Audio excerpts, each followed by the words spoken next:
Main ഉദ്ദേശം.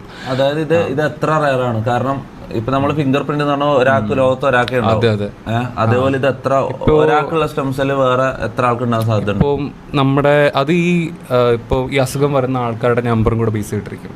ശരിക്കുള്ള statics ഇവർ പറയുന്നതെന്ന് വെച്ച് കഴിഞ്ഞാൽ 100,000 ഒരാൾക്ക് മാത്രമാണ് മാച്ച് വരാൻ ചാൻസ്. എന്ന് വെച്ച് കഴിഞ്ഞാൽ നിങ്ങളിപ്പോൾ 100,000 പേരിൽ തപ്പിക്കഴിഞ്ഞാൽ ഒരാളായിരിക്കും ഈ പേഷ്യൻറ്റിന് ആ സ്റ്റെം സെൽസ് കൊടുക്കാൻ പറ്റുന്ന ഒരാളായിട്ടുള്ളത്.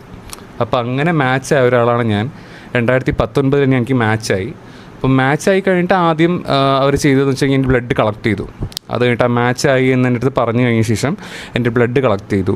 അത് കഴിഞ്ഞിട്ട് എന്നെ വിളിച്ചു. ബാംഗ്ലൂരാണ്, ഇവിടെ ഈ DKMS ബേസ് ചെയ്തിട്ടുള്ള ബാംഗ്ലൂരാണ്. അപ്പോൾ ബാംഗ്ലൂരിലേക്ക് നമ്മൾ പോവേണ്ടി വന്നിട്ട് അവിടെ പോയി എൻ്റെ ഒരു കംപ്ലീറ്റ് ബോഡി ചെക്കപ്പും കാര്യങ്ങളൊക്കെ ചെയ്തു. അത് കഴിഞ്ഞിട്ട് അതെല്ലാം കഴിഞ്ഞിട്ട് ഞാൻ ഫിറ്റാണ്, ഞാൻ ഹെൽത്തി ആണെന്ന് കണ്ടു കഴിഞ്ഞ് കഴിഞ്ഞാൽ അവർ ചെയ്യുന്നതെന്ന് വെച്ച് കഴിഞ്ഞാൽ ഒരു ടോട്ടൽ ബോഡി ചെക്കപ്പ് എല്ലാം കഴിഞ്ഞ് കഴിഞ്ഞിട്ട് ഈ blood stem cell donation procedure അതൊരു 5 ദിവസമുണ്ട്. 5 ദിവസത്തെ പരിപാടിയാണ് ബാംഗ്ലൂരിൽ ഞാൻ ചെയ്തത്. 2022 കാരണം ആ കോവിഡും ലോക്ക്ഡൗണൊക്കെ വന്നിട്ട് ഒരു 2 years ഗ്യാപ്പ് ഉണ്ടായിരുന്നു. അപ്പോൾ അങ്ങനെ 2022 ഏപ്രിലാണ് ഞാൻ ഈ സ്റ്റെം സെൽസ് ഡൊണേറ്റ് ചെയ്യുന്നത്.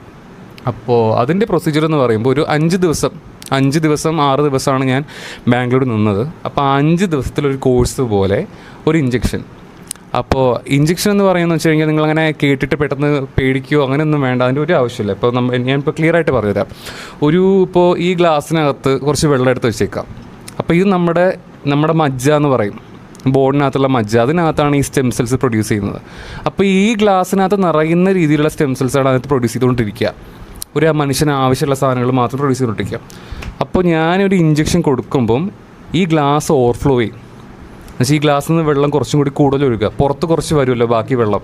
അപ്പോൾ ആ വെള്ളം നമുക്ക് കളക്ട് ചെയ്ത് കഴിഞ്ഞ് കഴിഞ്ഞാൽ നമുക്കത് യൂസ് ചെയ്യാൻ പറ്റും. അതേപോലെ തന്നെയാണ് സ്റ്റെം സെൽസിൻ്റെ പ്രൊഡക്ഷൻ ഇൻക്രീസ് ചെയ്തിട്ട് ഈ മജ്ജയിൽ പുറത്ത് കൊണ്ടുവരിക, ബ്ലഡിലോട്ട് കൊണ്ടുവന്ന് കഴിയുമ്പോൾ ആ ബ്ലഡിൽ കൊണ്ടുവരുന്ന സ്റ്റെം സെൽസ് നമുക്ക് യൂസ് ചെയ്യാൻ പറ്റും.